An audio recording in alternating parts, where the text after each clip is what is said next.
இயக்குனர் கார்வண்ணன் எடுத்திருக்கிற இந்த திரைப்படம் பரமசிவனும் பாத்திமாவும். இந்த திரைப்படம் அது உடனடியாக முதலமைச்சர் தலையிட்டு அதை தடை செய்யணும், படத்தையே நிறுத்தணும், இப்படியான விஷமத்தனமான படங்கள் வரக்கூடாதுன்னு சொல்ல வரீங்க.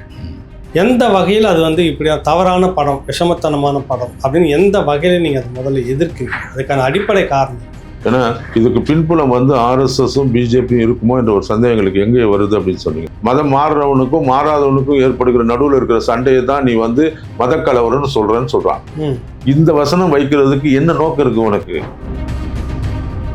சாமியானோட சேரிக்குள்ள வராது, சாமியார் நான் வரேன்டான்னு சொல்லி கிறிஸ்துவ பாதிரியார்கள் அவர் வீட்டிலே போய் உட்காந்து அவனோடு உட்காந்து உணவு உண்டு.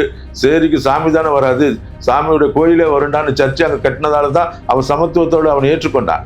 காலேஜ் கட்டி அவங்க இங்கே மருத்துவமனையை கட்டி அவன் தீண்டத்தகாத மக்களிடத்துல போய் பேசி கல்வியை கற்றுக் கொடுத்து, பெண்களுக்கு கல்வி கற்றுக் கொடுத்து, பெண்களுடைய எல்லா காரியத்தையும் கிறிஸ்துவ மிஷினரி செய்த அளப்பரிய ஒரு வேலையை ஒரே வார்த்தையில் கொச்சைப்படுத்துறீங்க. பிஜேபி உள்ளே இருக்கிறது, ஆர்எஸ்எஸ் வந்திருக்காங்க எப்படி சொல்றீங்கன்னு. இதுக்கு இப்ப சொல்றேன் காரணம் கேளுங்க. இவர் மூன்றாவது ஒன்று சொல்றாரு, அதுவும் ஒரு பாதிரியாரை வைத்தே சொல்ல வைக்கிறாரு. மேரி சிலை எடுத்துட்டு இங்க மாரியம்மா வச்சுட்டு போயிட்டான், நாங்கெல்லாம் இன்னும் மாரியம்மாவை தான் மேரியம்மாவை கூப்பிட்டு இருக்கோன்னு சொல்றாங்க. வன்னிய கிறிஸ்தவர்கள் என்று போட்டுக்கொள்கிறார்கள், மற்றபடி தலித் கிறிஸ்தவர்கள் என்று போடுகிறார்கள். எல்லாம் ஜாதி வகையாக பிரிக்கப்பட்டிருக்கிறது. இன்னும் இல்லைன்னு நான் சொல்லவே மாட்டேன். கோயிலுக்குள்ளாக திருச்சபைகளுக்குள்ளாக ஜாதியுடைய ஆதிக்கம் இருக்கிறது. முன்னாள் இருக்கிற மாதிரி இன்னைக்கு கூட நிறைய பேர் சொல்லிட்டு இருக்காங்க பார்த்தீங்களா, நாங்கள் ஆண்ட பரம்பரை மாதிரி. அது மாதிரி இவங்க நாங்கள் தான் ஆதி கிறிஸ்தவர்கள், எங்க ஜாதி தான் பெருசுன்னு சொல்லுறவங்க இருக்கிறான். அவன்லாம் செத்து போனானா இந்த பிரச்சனை சால்வ் ஆயிடும். அப்ப அது சொல்லிட்டு சொல்லும் போது அவன் திருப்பி அதுக்கு பதில் சொல்றான். ஏன்னா இவனுக்கு அந்த பதில் தேவை என்பதற்காக தான் வைக்கப்பட்ட வசனம் அது. அவன் சொல்றான், ஆங்கிலேயனே இங்க பிச்சை எடுக்க தான் வந்தான். நான் கேட்கிறேன், நாங்க என்ன இழிச்ச வாங்கலாம்? தமிழ்நாட்டில் இருக்கிறதுக்கு அரசியல் தெரியாதா, வரலாறு தெரியாதா? ஆங்கில கிழக்கிந்திய கம்பெனி வியாபாரம் செய்ய வந்தது. அவன் பிசினஸ் மேன், அவன் பணத்தை எடுத்து வந்து இங்க முதலீடு செய்து வியாபாரம் செய்தான். வேற, ஆமா, ஆங்கில மிஷினரிகள் வேறு, கிறிஸ்துவ இந்த வியாபாரிகள் வேறு. யார சொல்ல வர நீ?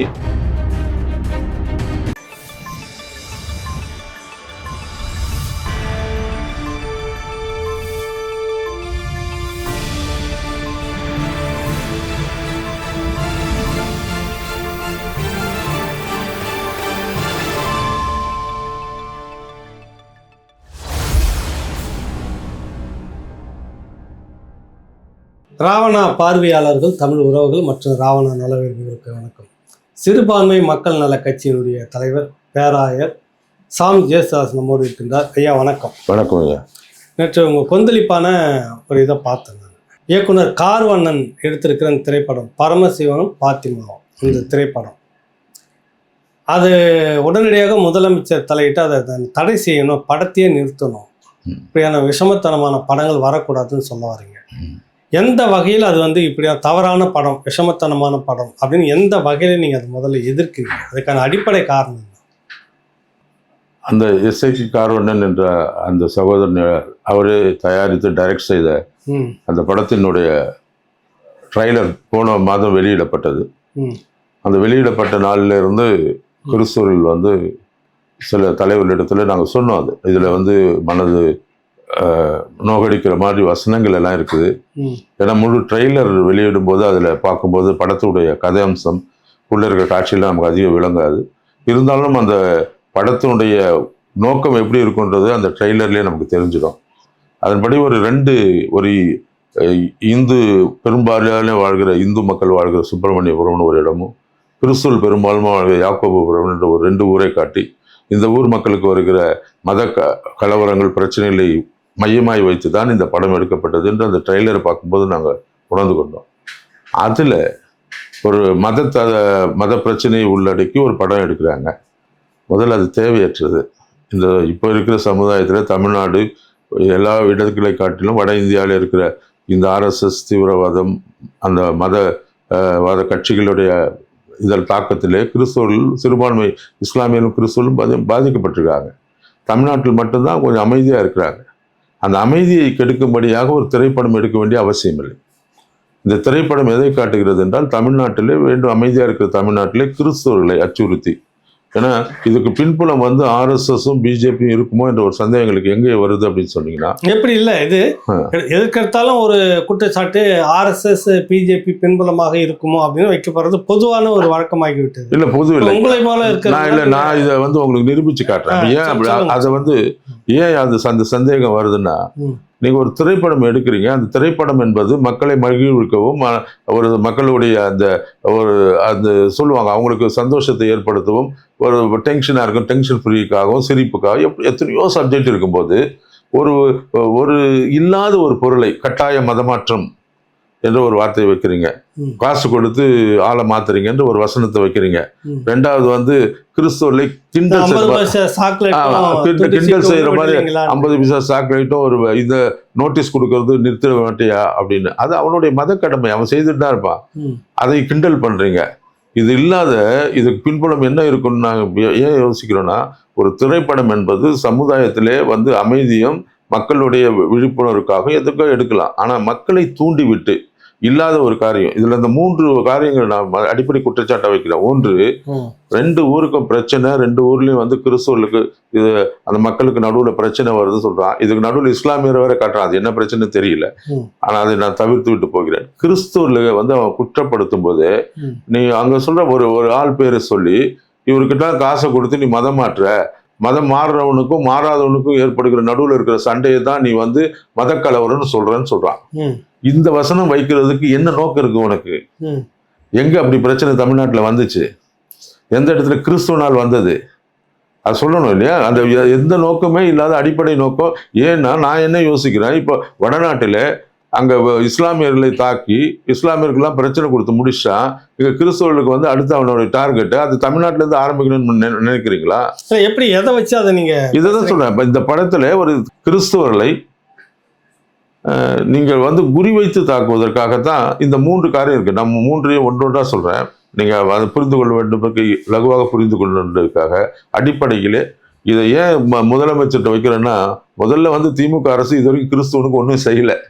ஆனா கிறிஸ்துவலை பாதுகாப்போம், கிறிஸ்துவலுக்கான ஆட்சி, கிறிஸ்துவலுக்காக சொல்லிட்டு ஏமாத்திட்டு இல்ல இன்னைக்கும் சொல்றேன், நாங்க தான் முதலமைச்சரை பாதுகாக்கிறோம் இல்ல. ஆமா இன்னைக்கும் சொல்றேன், இப்பயும் சொல்றேன். ஏன்னா நான் சொல்ல வேண்டாம், அதுல இருந்த அவருடைய எம்எல்ஏ வந்து இனிகோ விருதுராஜ் வெளியே வந்து சொல்றாரு, கிறிஸ்துவனுக்கு இங்க எந்த மரியாதை இல்லை, எங்களுக்கே மரியாதை தரல, நாங்க சொல்றதெல்லாம் ஒன்றும் இங்க நடக்கல, எங்க அரசு அதிகாரிகள் கிறிஸ்துவனுக்கு எதுவுமே செய்யல, நாங்க இருக்கிறதே வேஸ்ட், தேர்ந்தெடுக்கப்பட்டது வேஸ்ட், எனக்கு சீட்டு கொடுத்தது வேஸ்ட் அளவுக்கு பேசுறாரு.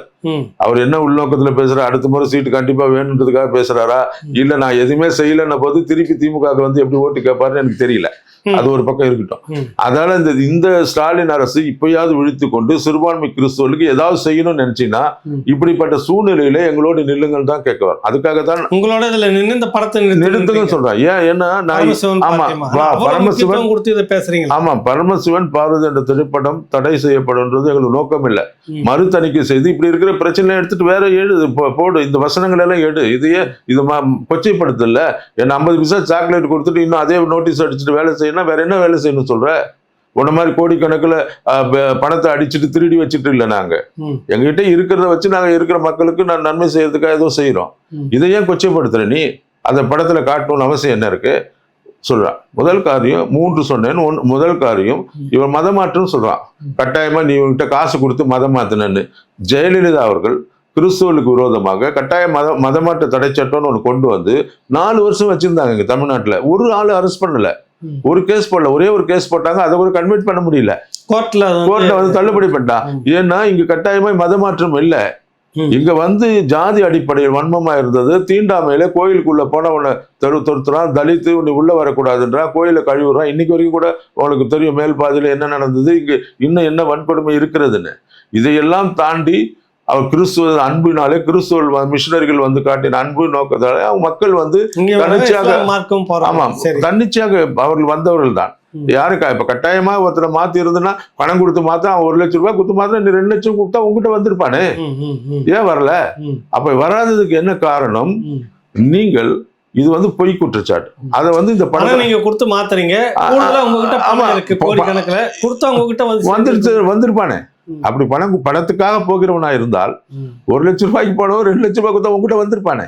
அப்போ உன்னால ஏன் செய்ய முடியல? அவன் கட்டாயமாய் வரவில்லை, கட்டாயமாய் மாற்ற முடியாது.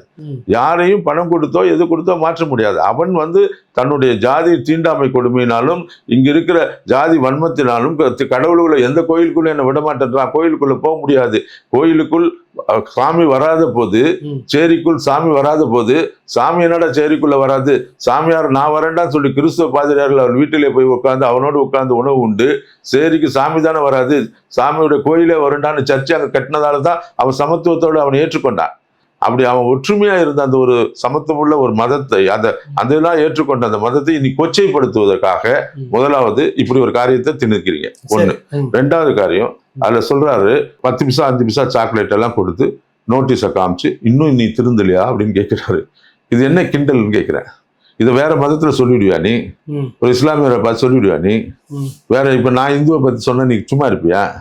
அப்ப கிறிஸ்துவர்கள் கிள்ளுக்கிறை அவனை கேலி பொருளாக காட்டணும் அப்படின்ற நோக்கத்தோடு அந்த பாதிரியாரோடு பேசுறார். அதுல இன்னும் கோபப்படக்கூடிய ஒரு காரியம் இருக்கு பாருங்க. அவர் சொல்லும் போது சொல்றா, நீங்க ஆங்கிலேயர்கள் இந்த தேசத்துல எதற்கு வந்தா தெரியுமா? அவர் அந்த ஒரு காட்சி வைத்திருக்கிறார். அந்த பாதிரியார் சொல்றாரு, நீ தம்பி ஏன் இப்படி பேசுறது தெரியுமா? நீ இப்படி படிக்கிறது ஆங்கிலேயன் உனக்கு கல்வி கற்றுக் கொடுத்தான், அதால தான் நீ இந்த படிச்சதெல்லாம் பேசுறேன்னு சொல்றாரு. அது இல்லாட்டா பிச்சை எடுத்து சொல்லிட்டு சொல்றாரு, இல்லைன்னா நீ பிச்சை எடுத்திருப்ப. அந்த வார்த்தை தவறானது. எந்த பாதிரியாரும் அப்படி சொல்ல மாட்டாரு. இவங்க வேணும்னே படத்துக்காக வச்சிருக்காங்க. அப்படி அவர் சொல்லியிருப்பாரு என்றாலும் கூட அதை நான் கண்டிக்கிறேன். அப்படி யாரும் சொல்லவும் கூடாது. நீ இல்லைன்னா பிச்சை எடுப்புன்னு சொல்லக்கூடிய அதிகாரம் யாருக்கு இல்லை, சொல்லல. ஆனா இவன் சொல்லாடல அங்க வைக்கிறான் வேணும்னா. ஏன்னா அவனை கோபப்படுத்த வேண்டும் என்பதற்காக. அப்ப அது சொல்லிட்டு சொல்லும் போது அவன் திருப்பி அதுக்கு பதில் சொல்றான். ஏன்னா இவனுக்கு அந்த பதில் தேவை என்பதற்காக தான் வைக்கப்பட்ட வசனம் அது. அவன் சொல்றான், ஆங்கிலேயனே இங்க பிச்சை எடுக்க தான் வந்தான். நான் கேட்கிறேன், நாங்க என்ன இழிச்ச வாங்கலாம்? தமிழ்நாட்டில் இருக்கிறதுக்கு அரசியல் தெரியாதா, வரலாறு தெரியாதா? கிழக்கிந்திய கம்பெனி வியாபாரம் செய்ய வந்தது. அவன் பிசினஸ் மேன். அவன் பணத்தை எடுத்து வந்து இங்க முதலீடு செய்து வியாபாரம் செய்தான். அவன் வியாபாரியா வந்தான். அவனை விட்டுருங்க. இங்க இருக்கிறவனுக்கு படம் எடுத்தவர்களுக்கும் சொல்றேன் வேற. ஆமா, ஆங்கில மிஷினரிகள் வேறு, கிறிஸ்துவ இந்த வியாபாரிகள் வேறு. யார சொல்ல வர நீ? கிறிஸ்துவ மிஷினரிகள் தங்களுடைய சொந்த பணத்தையும் நாட்டையும் விட்டு, அவன் மிக வளர்ச்சி அடைந்த நாட்டில் இருந்து அவன் இருக்கும்போது அவன் வீட்டுல மின்சாரம் இருந்தது, அவன் நாட்டுல எல்லாமே இருந்தது. அதை விட்டு ஒன்றுமில்லாத ஒரு நம்ம ஊர்ல அவன் சேவைக்காக தன்னுடைய பணத்தை கொண்டு இங்க பணத்தை கொட்டி காலேஜ் கட்டி, அவங்க இங்க மருத்துவமனையை கட்டி, அவன் தீண்டத்தகாத மக்களிடத்துல போய் பேசி கல்வியை கற்றுக் கொடுத்து, பெண்களுக்கு கல்வி கற்றுக் கொடுத்து, பெண்களுடைய எல்லா காரியத்தையும் கிறிஸ்துவ மிஷினரிகள் செய்த அளப்பரிய ஒரு வேலையை ஒரே வார்த்தையில் கொச்சைப்படுத்துறீங்க. இது மிகப்பெரிய தவறு அல்லவா? சமூக இழுப்பு. நீ யாரை குற்றச்சாட்டுற? அப்ப கிறிஸ்துவ எங்களுக்கு மனம் கொதிக்காதா? வேலூர்ல இருக்க சிஎம்சி இன்னைக்கு சாட்சியா இருக்கு. எத்தனை கிறிஸ்துவ கல்லூரிகள் இத்தனையும் செய்த ஒரு கிறிஸ்துவம். இன்னும் பாத்தீங்கன்னா இவர் சொல்றாரு, கல்வி கற்பதற்கு நாங்கள் முன்னால் கல்வி கற்றோம்னா, பிரிட்டிஷ்காரன் மெக்கல்லே கல்வி கற்பதற்கு முன்பாக வரும் வரைக்கும் மனு சாஸ்திரத்துல என்ன எழுதியிருந்தது? மனுவை ஃபாலோ பண்ணிருந்தீங்க. குருகுல கல்வி இருந்தது. குருகுல கல்வி யாருக்கு கற்றுக் கொடுக்கப்பட்டது? அந்த பிராமணர்களுக்கு மட்டும்தான் கற்றுக் கொடுக்கப்பட்டது. ஒரு சூத்திரன் கல்வியை கற்றான்னு கேட்டான் என்று சொன்னா காதுல ஈயம் காய்ச்சி ஊத்தணும்னு சொல்லி இருந்தது. அப்ப இதையெல்லாம் மனு தர்மத்தை தூக்கி அடித்தவன் கிறிஸ்துவ. அந்த நீ சொல்ற சோ கால்டு அந்த ஆங்கிலேயன்னு சொல்ல பார்த்தீங்கன்னா, நான் பாருங்க, ஆங்கிலேயருக்கு புகழாரம் செலுத்தவோ ஆங்கிலேயனை பெருமைப்படுத்த வரல, நான் ஆங்கிலேயனுக்கு பேசவும் வரல. ஆனால் அவன் செய்ததை மறந்தான் நீ நன்றி கட்டவன் அல்லவா? அவன் உனக்கு தூக்கி இங்க இருந்து அந்த மனு தர்மத்தை தூக்கி வெளியே போட்டான் இல்லவா? அவன் தானே உனக்கு ஃபர்ஸ்ட் நில உரிமையாளர்கள் 100 ஏக்கரா 200 ஏக்கரா வச்சிருக்க கூட கையெழுத்து போட தெரியாது. அவன் சொல்லுவான், என் நிலம் பாரு, அந்த லாஸ்ட்ல இருந்து இந்த லாஸ்ட்ல இருக்குன்னு. உனக்கு பத்திரை பதிவு எழுதி கொடுத்து, உனக்கு உயிரை எழுத கற்றுக் கொடுத்து, உனக்கு எல்லாவற்றையும் சொல்லி கொடுத்தோம். கட்டமைப்பு எல்லாவற்றையும் சொல்லி கொடுத்தோம் நாங்களே அல்லவா? அவனை ஒரே வார்த்தையில நீ செய் நன்றி ஒன்றாருக்கு உய்வுண்டாம் உய்வில்லை, செய் நன்றி கொண்ட மகருக்குன்ற மாதிரி திருவள்ளுவர் சொன்ன மாதிரி உனக்கு செய்த நன்றியை மறக்கிறியே. இது நடந்த கதை அப்படின்னு தான் இந்த இயக்குனர் கார்வண்ணன் சொல்றாரு. எங்க ஊர்ல இது நடந்த கதைன்றாரு. சரி, மாரியம்மா என்றதான் நீங்க நாங்க மேரியம்மா. அது அடுத்த வர அது நீங்க சொல்ற அந்த சப்ஜெக்ட் வர. இது 2வது. ஆங்கிலேயர்ல இவ்வளவு மோசமா பேசுறாரு. இது பாத்தீங்கன்னா முதல்ல பாத்தீங்கன்னா மதமாற்றம் சொல்ற தவறான குற்றம். 2வது கிறிஸ்துவனுக்கு கிண்டல் பண்ற. 3வது ஆங்கிலேயரை குற்றப்படுத்த கேவலப்படுத்தல உனக்கு நன்மை செய்யப்படும். ஆமா, சரி. இதோட கொடுமையான விஷயம் என்னன்னா, இதுதான் வந்து ஹைலைட். இவர் சொல்றதுலே வந்து ஏன் நீங்க கேட்டீங்க பாத்தீங்களா ஆரம்பத்துல, பிஜேபி உள்ளே இருக்கிறது, RSS வந்திருக்காங்க எப்படி சொல்றீங்கன்னு. இதுக்கு இப்ப சொல்றேன் காரணம் கேளுங்க. இவர் மூன்றாவது ஒன்று சொல்றாரு, அதுவும் ஒரு பாதிரியாரை வைத்தே சொல்ல வைக்கிறாரு. ஆங்கிலேயர் வந்து எனக்கு அந்த காலத்துல கோயில் கட்டினா, அப்போ வந்து இந்த ஊர்ல நாங்க உள்ள மேரி சிலை வச்சிருந்தோம், இந்த ஊர்ல இருக்கிறவெல்லாம் மேரி சிலை எடுத்துட்டு இங்க மாரியம்மா வச்சுட்டு போயிட்டான், நாங்கெல்லாம் இன்னும் மாரியம்மாவை தான் மேரியம்மாவை கும்பிட்டு இருக்கோம்னு சொல்றேன். இது எவ்வளவு பெரிய ஒரு சூழ்ச்சி தெரியுமா? இதுக்கு பின்னால நீங்க நினைச்சிருக்கீங்க இது ஒரு சீன் இல்ல, இது பிஜேபி RSS அஜெண்டா. இது வந்து இங்க தமிழ்நாட்டில் அமைதியான தமிழ்நாட்டில் கலவரத்தை தூண்டாக்கணும், ஒரு கலவரத்தை தூண்ட விட வேண்டும், கலவரத்தை உண்டாக்கணும். கிறிஸ்துவ கோயில்களை பேசுறதால தான் அப்படி வருதுன்னு நான் நினைக்கிறேன். இல்ல கிறிஸ்துவ திரைப்படமா பார்த்துட்டு போலாம். எப்படி நடக்குது இல்ல திரைப்படத்துல ஊர்ல மாரியம்மன் இருந்ததை கொஞ்சம் வச்சுட்டு மேரி அப்ப என்ன பண்றது? இல்ல நான் சொல்றேன், ஒரு புத்தி உள்ளவன் அது செய்வானா, ஏற்றுக்கொள்வானா? சொல்லுங்க. சிலை ஒரு புத்தி உள்ளவன் சொல்றேன், அதை ஏற்றுக்கொள்வானா? இப்ப கூட சொல்றான், திருப்பதியில் இருக்கிற கோயில் வந்து அங்க இருக்கிற தெய்வம் வேற ஆளுன்னு சொல்லி இன்னைக்கு சொல்லிட்டு தான் இருக்காங்க. ஒவ்வொரு ஊர்ல அப்படி ஒரு கதையை சொல்லிக்கிறீங்க. இங்க இந்த கதை எப்படி வருதுன்னு சொன்னா, இதன் பின்விளைவு எப்படி இருக்குன்றதுக்காக நான் சொல்ல வரேன். இங்க சென்னையில இருந்த கபாலீஸ்வரர் கோயில வந்து இந்து முன்னணி தலைவர் அங்க இருக்கிற அர்ஜுன் சம்பத் ஒரு நாள் போயிட்டு சாந்தோமில் இருக்கிற தேவாலயத்துல போய் நின்றுட்டு, இது கபாலீஸ்வரர் கோயில், இது எங்க கோயில், இது திருப்பி கொடுங்க அப்படின்னு ஒரு முற்றுகை போராட்டம் நடத்தினார். நாங்கெல்லாம் எதிர்த்து போராடி அதுக்கான பல காரியங்கள் பண்ணோம். அப்ப இது வந்து என்ன நடக்குதுன்னா, ஒன்றுமே இல்லாததுக்கு கபாலீஸ்வரர் கோயில்ல போய் நின்ன அறிவாளிகள், இந்துத்துவ சாந்தோம் சர்ச்சில் போய் நின்னவங்க நாளைக்கு இதுக்கு முன்னாலே என்ன சொல்லிட்டு இருக்கான், இங்க இருக்க பூண்டி மாதா கோயில் உள்ள இருக்கிறது மாரியம்மா சிலை தான் தெரியுமா உங்களுக்கு, வேளாங்கண்ணியில் இருக்கிறது மாரியம்மா சிலை தான் இருக்குன்னு சொல்லி தூண்டுற முன்னாலே வந்து போட்டு வச்சிருக்கா விதை. அதுக்கு அச்சாரம் சேர்க்கிற மாதிரி இப்ப இது மாதிரி ஒரு படத்தை பாத்திமாவை கொண்டு வந்து ஒரு பாதிரியாரே சொல்றாங்க, ஆமாப்பா இது உண்மையா இருக்கு, நாளைக்கு இங்க இருக்கிற பிஜேபி RSS காரங்க கொடி பிடிச்சிட்டு போயிடுவான், எடுத்து பூண்டி மாதா சிலையை உடை. ஏன்னா இவனுக்கு ஆல்ரெடி இவனுக்கு வந்து மத கலவரத்தை தூண்டாதான் ஓட்டு. அதுக்கு மத கலவரத்தை தூண்டுறதுக்கு அவனுக்கு ஒரு சின்ன பொறி தட்டணும், பொறி கிடைக்கணும். அப்படி வந்து பூண்டி மாதா கோயில்ல முன்னால போய் கொடியை பிடிச்சிட்டு உள்ள இருக்கிற சிலை எங்களது கோயில் எங்களது இடி. ஏன்னா பாபர் கோயிலை இடித்தவர்கள் இவர்கள். இவங்களுக்கு ஆல்ரெடி எல்லாம் தெரியும் எப்படி இந்த டெக்னிக்கை கொண்டு வரணும்னு. அதற்கு இவர்கள் அடிகோள்கிறார்களா, அதற்கான விதையை இவர்கள் விதைத்திருக்கிறார்களா என்ற சந்தேகம் வருது. ஏன்னா முதலமைச்சர்கிட்ட போய் இதை தீவிரமா வைக்கிறேன்னா, இது சார் உலகத்திலே அதிகமா இருக்கிற ஒரு கத்தோலிக்க கிறிஸ்தவர் இன்னைக்கு உலகம் முழுவதும் தமிழ்நாட்டில் இருக்கிறோம், அவங்களுடைய மத தெய்வமாக அவர்கள் ஏற்றுக்கொண்டிருக்கிறது அன்னை மேரி அவர்கள். அவன் மேரியை தொழுகிறவங்க பெரும்பாலான எண்ணிக்கை இருக்கிற கிறிஸ்தவர்கள். இன்னைக்கு அவங்க எல்லாம் வந்து கொதித்து எழுந்தாங்கன்னா பொதுவா இருக்கிறோம். ஆமா, இன்னைக்கு அவங்க கொதித்து எழுந்தாங்கன்னா தமிழ்நாட்டுல வந்து அன்னைக்கு அடுத்த வாட்டி திமுக வந்து தரையில போய் உட்காரணும். அவங்க அவ்வளவு பெரிய அவர்களுக்கு கோபத்தை உண்டாக்குகிற செயல். தான் வணங்குகிற மேரியே வந்து வேற தெய்வத்தை வச்சுட்டு ஏமாத்துறான்னு சொன்னா அவன் எப்படி பொறுத்துக்குவான்? ஆமா, கண்டிப்பா ஒரு மாபெரும் பெரிய போராட்டம் வெடிக்கும் இங்க. இப்படிப்பட்ட படத்தை இவங்க கொண்டு வந்து அனுமதிச்சாங்கன்னா தமிழ்நாட்டில் இருக்க கிறிஸ்தவர்கள் கொதித்தெழுவார்கள். ஏன்னா அவர்களுக்கு வந்து கோபத்தை உண்டாக்குகிற செய்தி. தான் வணங்குகிற தெய்வத்தை இவன் போய் சொல்றான், நாளைக்கு போய் கோயிலாண்ட வந்து நின்று. ஆல்ரெடி பாத்தீங்கன்னா போன மாசம் எல்லாம் இதே திமுக கவர்மெண்ட் தான் இங்க சாந்தம்ல ஒரு கோயிலை இடிக்கிறான்னு சொல்லிட்டு மக்கள் எல்லாம் திரண்டு மிகப்பெரிய போராட்டம் நடந்தது. அப்ப ஒவ்வொரு நாளும் வந்து இந்த அரசுல இப்படிப்பட்ட காரியத்தெல்லாம் உண்டாக்கி இருக்கிற போது கிறிஸ்தவர்களுக்கு எங்க பாதுகாப்பு இருக்கு? கிறிஸ்தவர்களுக்கு எங்க இங்க வந்து இந்த ஆட்சியில என்ன நன்மை கிடைச்சிச்சு? கிறிஸ்தவங்க எப்படி நிம்மதியா இருக்காங்க? ஆல்ரெடி பிரச்சனை இருக்கு. கிறிஸ்தவர்களை இவர்கள் இன்னும் கொஞ்சம் எண்ணெயை ஊத்தி இன்னும் கொஞ்சம் தூண்டி விட்டு மதவாதிகளுக்கு ஒரு வழிவகுக்கிறார்களோ? ஏன்னா எங்க வந்து மிஷனரியுடைய வாழ்க்கை கொச்சைப்படுத்தப்படுகிறது, கிறிஸ்துவனுடைய மத நம்பிக்கை கொச்சைப்படுத்துகிறது. இப்ப கிறிஸ்தவ மனம், அப்ப எங்க மனம்லாம் எவ்வளவு புண்படும்? அப்ப நாங்க சும்மா இருக்கிறவங்கள வந்து நீங்க மறுபடியும் போராட்ட காலத்துக்கு வாங்க தூண்டுறீங்களா? இப்ப இதுதான் நடக்கும். இப்ப இவங்க என்ன சொல்ல, இது எல்லாத்தையும் சொல்லிட்டு கடைசியில சொல்லுவாங்க, நான் மத நல்லிணக்கத்துக்காக இதை செய்தேன்னு. நல்ல செருப்புலாம் நல்லா அடிச்சு செருப்பு மாலை போட்டு போயிட்டு கடைசியில ஸ்டேஜில் உட்கார வச்சு உங்களை மாலை போட்டங்க நாங்க அப்படின்னு சொல்ற கதை தான் இது. அப்போ ஒருவனை கேவலப்படுத்தி மதத்தை கொச்சைப்படுத்தி மத அந்த இதெல்லாம் வந்து வைலன்ஸ் தான். இது வந்து எப்படின்னா ஒரு புண்படும் இல்லை, பார்க்குறவனுக்கு மனம் புண்படும் இல்லை. இப்படி எல்லாம் கிண்டல் பண்றான், இப்படி கேலி பண்றான், இப்படி நம்மளை குற்றப்படுத்துறான், மிஷனருடைய வாழ்க்கையை கேவலப்படுத்துறான், இவ்வளவு சொல்லிட்டு கடைசியில முடிக்கும் போது நாங்கள் மத நம்பிக்கைக்காக நல்லிணக்கத்துக்காக இந்த படம் எடுத்துன்னு சொன்னீங்கன்னா அது எப்படி சாத்தியமாகும்? அதுக்காக தான் சொல்றேன், நீ மத நல்லிணக்கத்துக்கு எடுக்கவே வேண்டாம். நீ உன்னை யார் எடுக்க சொன்ன? இப்ப கலவரத்தை தூண்டி விட்டு யார் எடுக்க சொன்னது? இல்ல, அவர் வந்து பொதுவா எனக்கு அவர் இசைக்கு கார்வண்ணன் தெரிந்த நண்பர் தான். அவரு இந்த நீங்க சொல்ல மாதிரி இந்துத்துவா அந்த பின்னணியில இருக்கிறாருன்றதுக்கு வாய்ப்பு இல்லை. ஆனா அவர் எங்க ஊர் அவரு இதுக்கு முன்னாடி 4 படங்கள் எடுத்தவர். எங்க ஊர்ல நடந்த ஒரு கதை இப்படியாக நடந்து முடிஞ்சிருக்குதுன்னு சொல்ல வர, அதுதான் விஷயம். ஆனா அத வந்து மத சாயம் பூசி பெருசாக்கலாமா? நீங்க எல்லாரும் மேல படம் பார்த்துட்டு போங்க. இல்ல நான் சொல்றேன், உங்க ஊர்ல ஒரு கதை நடந்தது, எங்க ஊர்ல ஒரு கதை நடந்ததுன்னு சொல்லிட்டு நான் ஒரு கதையை ஆளுக்கு ஒண்ணு எடுத்துட்டு வரேன்னு வச்சுக்கோங்க, நீங்க ஏத்துக்குவீங்களா? சொல்லுவேன்னா நம்ம முன்னால ஒரு கதை இப்படிதான் வந்து உங்களுக்கு டி நகர்ல திடீர்னு ஒரு பிள்ளையார் வந்ததுன்னு ஒரு கதை வந்தது. திடீர் பிள்ளையார்னு வெடிச்சு பால் குடிச்சு ஒவ்வொரு கதையா ஒரு கதையெல்லாம் ஏற்றுக்க முடியுமா? உன் கதை வந்து உனக்கு தெரிஞ்சா நல்லது வச்சுக்கோ, அது வந்து சமுதாயத்துக்கு நன்மை பயக்கனா சொல்லு. இல்ல நான் மதத்தை வந்து ஒற்றுமைப்படுத்தி சொல்லு. நீ கலவரத்தை தூண்டி விட்டுட்டு ஒற்றுமைப்படுத்துறதுக்காக எடுத்து எங்க ஊர்ல நான் கேட்ட கதை, நான் கூட சின்ன வயசுல நிறைய கதை என் தாத்தா என்ன சொல்லியிருக்காரு, அதெல்லாம் நான் சொல்ல முடியுமா? எங்க மற்ற மனதை புண்படுத்தாதபடிக்கு எந்த ஒரு சமுதாயத்தையும் புண்படுத்தாத, எந்த மதத்தையும் புண்படுத்தாத எடுங்க படம். நான் வேணாம் சொல்லல.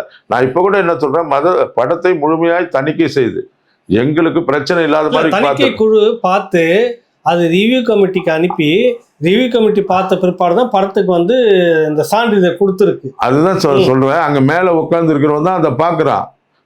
அந்த ரிவ்யூ கமிட்டி ஆமா குற்றச்சாட்டு சார். நான் சொல்றேன், இவரு வேணும்னா தானே இப்படி ஒரு படமா நான் எத்தனை படத்தை வரிசையா எனக்கு சொல்றேன், நீர்ப்பறவையில இருந்து வரிசையா சொல்றேன். அன்னைக்கு வைரமுத்து படத்தை நிறைய பாட்டு எழுதினார் நீர்ப்பறவையில, அந்த படத்தையும் ரிவ்யூ கமிட்டி போய் அப்ரூவல் பண்ணுது. அதுக்கப்புறம் நாங்க போராட்டம் நடத்தின பிறகுதான் அது எடுத்தாங்க திருப்பி. அதுக்கப்புறம் இப்ப வந்து என்ன ஒரு மாரியம்மாள் ஒரு படம் வந்தது, அந்த படத்தையும் இப்படிதான். எல்லா படத்திலையும் கிறிஸ்துவலை குறித்து இப்படி காட்சி வைப்பாங்க. யாராவது போராட்டம் நடத்தினாதான் அதுக்கப்புறம் தான் எல்லாரும் கண்ணு திறக்கும். அது வரைக்கும் இவங்க வந்து அங்கெல்லாம் போய் அவங்க எல்லாம் யார் பாக்குறவங்க யாரு? அதுல கிறிஸ்துவன் இருக்கிறானா, இஸ்லாமியர் இருக்கானா, எத்தனை பேர் இருக்கான்? அது அந்த தனி மனிதனை 2 பேர் உட்காந்துட்டு அவன் 2 பேர் சொல்றது சரியா? அவனுக்கு பைபிள் தெரியுமா? அவனுக்கு குர்ஆன் தெரியுமா? அவனுக்கு யார் எஜமானனோ அவன் சொல்றது கேட்டுட்டு இருக்கான். அதெல்லாம் ஏற்றுக்கொள்ளப்பட மாட்டாது. நீ வந்து ஒரு பொதுப்படையா பேசுங்க, பொதுமக்கள்கிட்ட போட்டு கேளுங்க, எல்லாரையும் உட்காருங்க, 10 கிறிஸ்தவர்கள், 10 இஸ்லாமியர்கள், 10 இந்துக்களை உட்கார வச்சு கேளுங்க, உங்களுடைய வாக்கு கேளுங்க, உங்களுடைய பிரச்சனை சொல்லுங்க, அப்ப தெரியும். அது நாங்க வந்து குற்றச்சாட்டுறோம். இவன் வந்து நீங்க போய் மறுபடியுமா மறு தணிக்கைன்னு சொல்லும் போது அவனுக்கு தெரியும், உஷாரா இவங்க பார்த்துட்டாங்க, இப்ப இவங்களுக்கு தெரியும் விஷயம், இதெல்லாம் இல்லைன்னா தான் விடுவாங்கன்ற வரைக்கும் அவங்க போவோம். மூக்குத்தி அம்மன் ஒரு திரைப்படம், இதே பிரச்சனை தான். அதுலயும் கடைசியில போய் கோர்ட்ல போய் நான் ஸ்டே வாங்கினேன். ஆமா நான் வாங்கி தடை செய்த பிறகுதான் மறுபடியும் கோர்ட்டுக்கு வரும்போது கோர்ட்ல வந்து அவங்க ஒத்துக்கிட்டாங்க. நாங்க வந்து இதெல்லாம் நீக்கி என்ன பண்ணாங்க, எடுத்து வெளியே போட்டு தான் படத்தை வெளியிட்டாங்க. அப்போ நீங்க ஒரு சமுதாயத்துக்கு அப்ப அடுத்த கட்டம் நாங்க கோர்ட்டுக்கு தான் போக வேண்டியிருக்கு. இப்ப நாங்க வந்து சொல்றோம் மக்கள்கிட்ட, உங்ககிட்ட சொல்றோம், இதுதான் பிரச்சனை. ஊடகத்துக்கிட்ட வந்து சொல்றோம், பரமசிவன் இந்து, பாத்திமான்றது கிறிஸ்துவம், இது ரெண்டும் இணையறதுல வந்து இல்ல, அது கூட ஒரு ரொம்ப டெக்னிக்கா பேர் வச்சிருக்காங்க. பாத்திமா என்ற பேர் வந்து இந்துலயும் இருக்கு, கிறிஸ்டியன்ல இருக்கு, சாரி இது இஸ்லாமியர்ல இருக்கு. ஆமா பாத்திமா, அது அந்த அழுத்தம் தான் காரணமே தவிர அது ஒரு பொதுப்படையான 2 மதத்தையும் சார்ந்தவர்களா இருக்கலாம் அப்படின்றதாக வைக்கப்பட்ட பெயர். அந்த பெயரோ எங்களுக்கு வந்து அந்த படத்தின் மேல வந்து அவர் மேலேயோ அந்த டைரக்டர் மேலேயோ எனக்கு எங்க கோபம் இல்லை. எங்களுடைய கோபம் ஒரு மதத்தை கொச்சைப்படுத்தி ஒரு திரைப்படம் எடுக்க வேண்டுமா ஒரு கேள்வி. அது சமுதாயத்துக்கு நன்மை செய்தால் திரைப்படம் நல்லது, அது வந்து தீமை செய்யும் என்பது அதை எடுக்கிறவங்க கண்டிப்பாக அதை தவிர்த்து விடுவது நல்லது. ஏன்னா இவர் எடுத்தாருன்னா இவர மாதிரி 10 பேர் எடுக்க ஆரம்பிப்பாங்க. அப்போ இவங்க பாருங்க, வரலாற்று உண்மைகளை நீங்க திருத்தி கூறுவதே தவறு. திரைப்படத்துல வந்து முழுமையா திருத்தி கூறப்பட்டிருக்கிறது.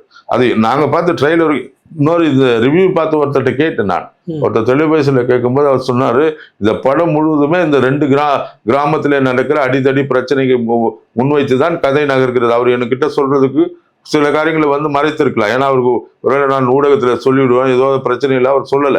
ஆனா அவர் சொன்னாரு, நீங்கள் எழுதின அந்த கருத்துக்கள் பெரும்பாலும் நீங்க சொன்ன கருத்து ஒத்து போகிறதுன்ற ஒரு வார்த்தை எனக்கு சொன்னாரு. நீங்க எதிர்க்கிறது சரியானதுன்னு சொல்றாரு. அப்ப வந்து எனக்கு வந்து அவர் சொல்றாரு, அப்ப அவர் படம் பார்த்தவர், அவர் உள்ள பார்த்தவருக்கே வந்து அது தெரிகிறது, சரி இதெல்லாம் தவறா இருக்கிறதுன்னு. அப்ப அதாலதான் நான் சொல்றேன், அதாலதான் நான் அரசாங்கத்தை கொண்டு போறேன். இது நான் மறுபடியும் நான் நாளை மறுநாள் போய் மறுபடியும் கமிஷனர்கிட்ட போய் ஒரு கம்ப்ளைண்ட் கொடுப்பேன், கண்டிப்பா கொடுப்பேன். கொடுத்து விட்டு இவங்க 2 பேரும் செய்யலைன்னா கடைசி நீதிமன்றம் தான் எங்களுக்கு. ஏன்னா இவங்க முதல்ல சொல்றேன் நான், நீங்க இதை சரிப்படுத்திக் கொள்ளுங்க.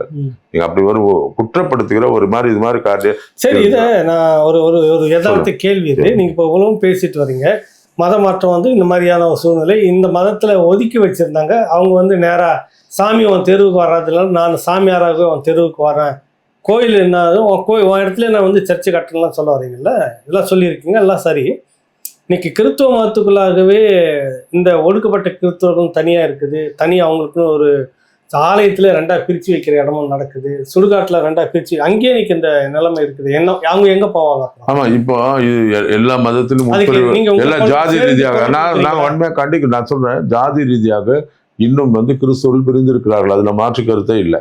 ஏன்னா அதுல வன்னிய கிறிஸ்தவர்கள் என்று போட்டுக்கொள்கிறார்கள், மற்றபடி தலித் கிறிஸ்தவர்கள் என்று போடுகிறார்கள், எல்லாம் ஜாதி வகையாக பிரிக்கப்பட்டிருக்கிறது.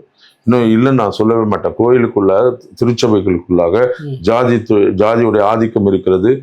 அது இருக்கு. சில ஊர்கள் எல்லாம் கல்லறை தனித்தனியாக இருக்கிறது.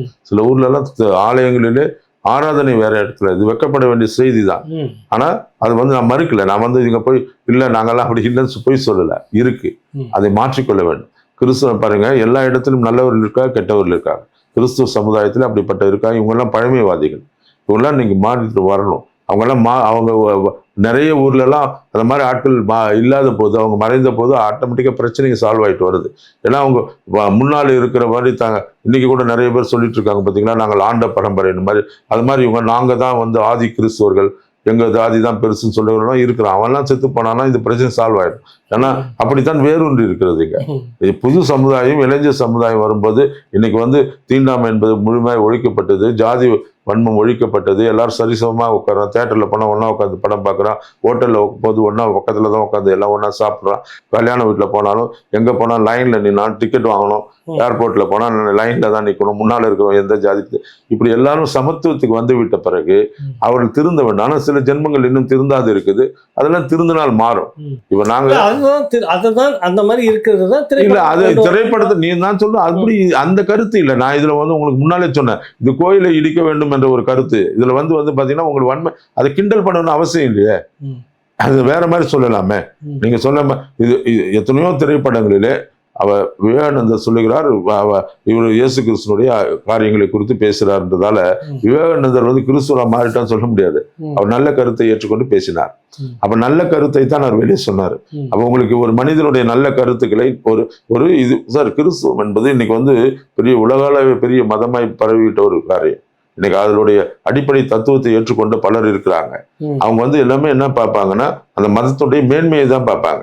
அப்ப ஒருத்தர் என்ன சொல்லணும்னா, இந்த ஸ்கூல்ல இருக்கிற பையனை கூட ஒரு ஆசிரியர் தவறை திருத்தி கொள்வதற்கு முன்னால நான் படிக்கிற காலத்துல எங்க அப்பா எல்லாம் இவனை கண்ணை 2 விட்டு தோலை உரிச்சிடுங்கன்னு சொல்லிட்டு போவாரு. அப்படி சொன்ன காலம் உண்டு. இன்னைக்கு ஸ்கேல எடுக்க முடியாது. வாதியார் எடுத்தாருன்னா போலீஸ் வரும் 10 நிமிஷம், ஏன்டா ஸ்கேல காமிச்ச அப்படின்னு சொல்லிட்டு. மாற்றங்கள் கொண்டு இருக்கிறது. அந்த சூழ்நிலைக்கு ஏற்பதான் நம்ம எல்லாத்தையும் திங்க் பண்ணி யோசிக்கணும். இன்னைக்கு இருக்கிற சூழ்நிலை, இன்னைக்கு இருக்கிற காலகட்டம், இன்னைக்கு இருக்கிற யூடியூப், வாட்ஸ்அப், இப்படி இருக்கிற அந்த சமூக ஊடகங்கள் இவ்வளவு செயலாக்கம் வந்த பிறகு நீங்கள் சொல்ல வேண்டிய காரியத்தை எனக்கு இப்படி ஒருத்தர் சொன்னாரு, செவி வழி செய்தி அப்படி சொன்னான்றதுக்காக ஒரு மத கலவரத்தை உண்டாக்குற ஒரு செய்தியை எடுக்கலாமா? இல்ல, இந்த பரமசிவன் பாத்தியம் மத கலவரத்தை கண்டிப்பா உண்டாக்கும். இது பாக்குறவனுடைய கருத்து எப்படி இருக்கும்னு சொன்னா, எனக்கு தெரிஞ்ச ஒரு காட்சியை பத்தி ஒரு விஷயம் நான் கேள்விப்பட்டது என்னன்னா, நீங்க மதம் மாறிட்டீங்க கிறிஸ்துவரா, ஆனாலும் உங்களுக்குள்ளாக அந்த சாமி ஆடுறதுன்னு ஒண்ணு இருக்குல்ல, பரம்பரையா வந்திருக்கு. அது அப்பப்ப சாமிக்கு இந்து சாமியாவே ஆடுது, அந்த குறி சொல்றது அந்த மாதிரி இருந்துகிட்டு இருக்குது, இந்த காட்டப்படுது. இன்னைக்கு நிறைய இடத்துல அந்த மாதிரி நடந்துகிட்டு இருக்கிறத ஒரு யதார்த்தத்துல சொல்றாரு. அதை கொச்சப்படுத்துறதா நீங்க எடுத்துக்க முடியுமா? இல்ல, நான் என்ன சொல்றேன், ஒரு காணொலியை பார்த்தேன். யாரும் இதை சொல்லுவதற்காக என்னை தவறாக எடுக்கக்கூடாது. ஒரு தெருவில் ஒரு இன்னும் காணொலியில் தட்டி பார்த்தீங்கன்னா இருக்கும், ஒரு அம்மா சாமி ஆடுற மாதிரி ரோட்ல இப்படி ஆடிட்டே இருக்கும்போது திடீர்னு ஒரு நாய் லொல்லு கடிக்க வரும்.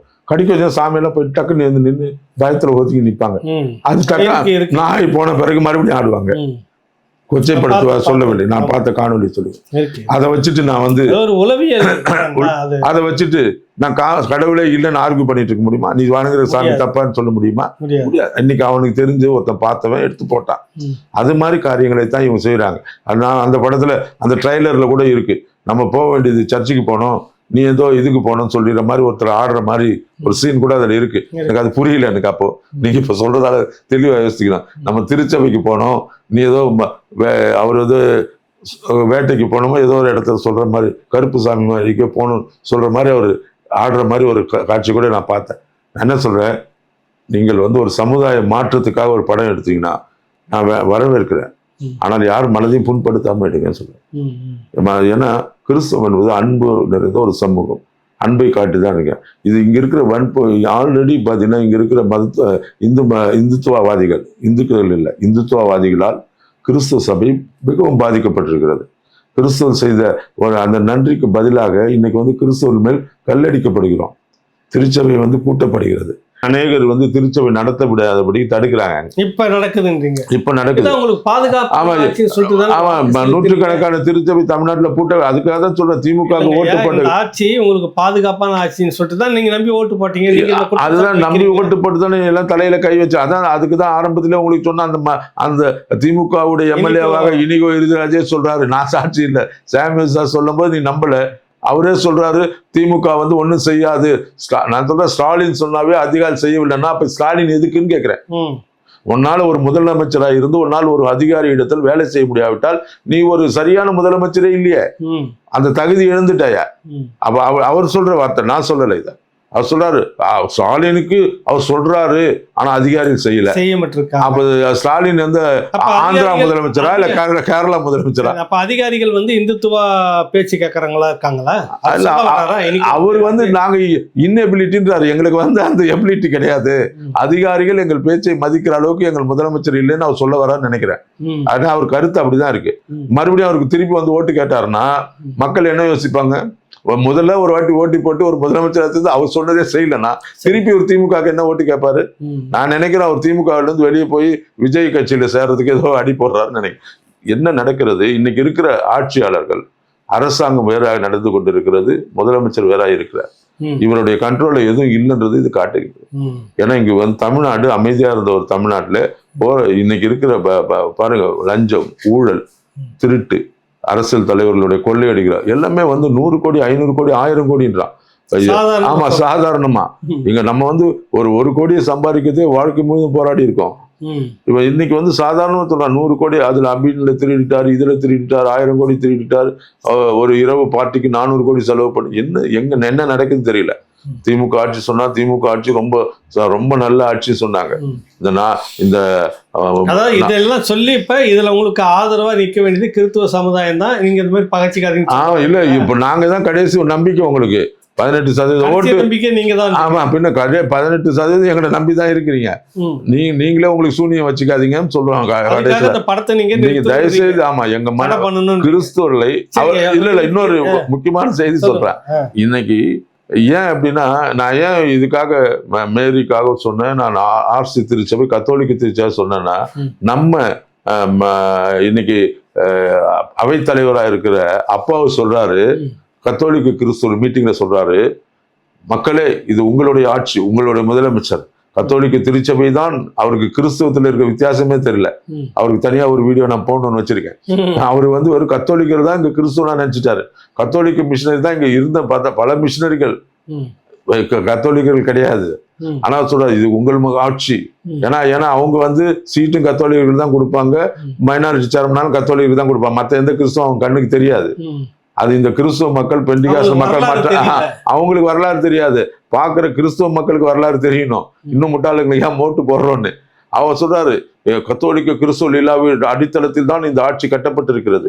கத்தோலிக்க கிறிஸ்துவலால் தான் இந்த அரசு மட்டுமே தான் அவரே பேசியிருக்காரு. ஆமா, இவங்க தான் ஓட்டு போடுறவங்க. அவங்க பாதி பேர் 10 கட்சிக்கு ஓட்டு போடுவாங்க. அது அவங்களோட விருப்பம். அங்க ஆமா, இங்க கும்பலா பெண்டிகாஸ்ட்ல மற்ற ஆட்கள் தான் அப்படியே மொத்த ஓட்டையும் போடுவாங்க. ஆமா, இது இன்னைக்கு அவங்களுக்கு தெரியாது. ஆனா நலன் பெறுகிறது அவர்கள். அதையும் கூட சொல்றேன் இந்த மக்களுக்கு, இந்த நாட்களில இது இனி வரும் காலங்களில. அதுக்காக தான் சிறுபான்மை மக்கள் நல கட்சி ஏன் ஆரம்பிச்சாங்க. இவங்க எல்லாரையும் எதிர்த்து மக்களுக்கு நன்மை செய்யணும், கிறிஸ்துவர்களுக்கு பாதுகாப்பா இருக்கணும், கிறிஸ்துவ பிரச்சனையே எந்த அரசு வந்தாலும் சரி அவங்களுக்காக எதிர்த்து நின்று போராடி பெற்றுக்கிறது நான். ஆனா இங்க என்ன நடக்கிறது? ஒரு சாராரை பின்பற்றிய ஆட்சி, ஒரு சாராருக்கான நன்மை, மற்ற ஆலயங்களுக்கு எந்த நன்மையும் கிடையாது, மற்ற யாருக்குமே பெரிய எந்த காரியம் கிடையாது. ஆகவே திமுக ஆட்சி என்பது கிறிஸ்துவருக்கு சாதகமான ஆட்சி இல்லை. இருந்தாலும் கூட இந்த நிகழ்ச்சிக்கு ஏன் அவர் கேட்கணும்னா, அவர் முதலமைச்சர் என்று ஒரு நம்புறோம், அதை அவர் நம்பி செய்வார்ன்றதுதான் தான் அவருக்கு கோரிக்கை வச்சிருக்கேன். இந்த வாட்டி இந்த படத்தை நிறுத்தணும்னு கேட்கிறேன். இறுதியா ஒரு கேள்வி, சுருக்கமா அதை என்ன சொல்றீங்க? படத்தை அவர் இப்போ திரையிடுறதா இருக்கிறாரு, முக்கியமான பத்திரிகையாளருக்கு, முக்கியமான நபர்களுக்கு அப்படின்னு. பார்த்துட்ட பிறகு உங்க முடிவு அதுல எப்படி சொல்லுவீங்க நீங்க? கண்டிப்பா நான் பார்க்கணும். அப்படி அழைத்தாருன்னா கண்டிப்பா போய் பார்ப்பேன். பார்த்துட்டு கண்டிப்பா அதற்கான சரியான தகவல், ஏன்னா இது இன்னும் அவங்க வந்து திரையிடல, என்ன படத்தை ரிலீஸ் பண்ணதுக்கு முன்பாக இப்படிப்பட்ட வீடியோக்களை பார்த்த பிறகு கூட அவர்கள் வந்து மாற்றி இருக்கலாம். ஒருவேளை மாற்றி அந்த நான் பார்க்கும்போது அங்க எப்படி இருக்குன்னு பார்த்து அதுக்கப்புறம் சரியா இருந்தால் நாங்க அதுக்கு மேல எந்த காரியம் செய்ய மாட்டோம். அப்படி இதற்கு பிறகு கூட அப்படி நான் இவ்வளவு தூரம் பப்ளிக்கா எல்லாமே சொல்லிட்டேன், இதையும் தொடர்ந்து இருக்கும் என்று சொன்னால் அதற்கான நடவடிக்கை கண்டிப்பா போராட்ட களத்துக்குள்ள போவோம். சந்திப்போம் ஐயா. நம்ம தொடர்ந்து இந்த விஷயங்களை அடுத்தது என்னன்னு பேசுவோம். நன்றி. நன்றி, வணக்கம்.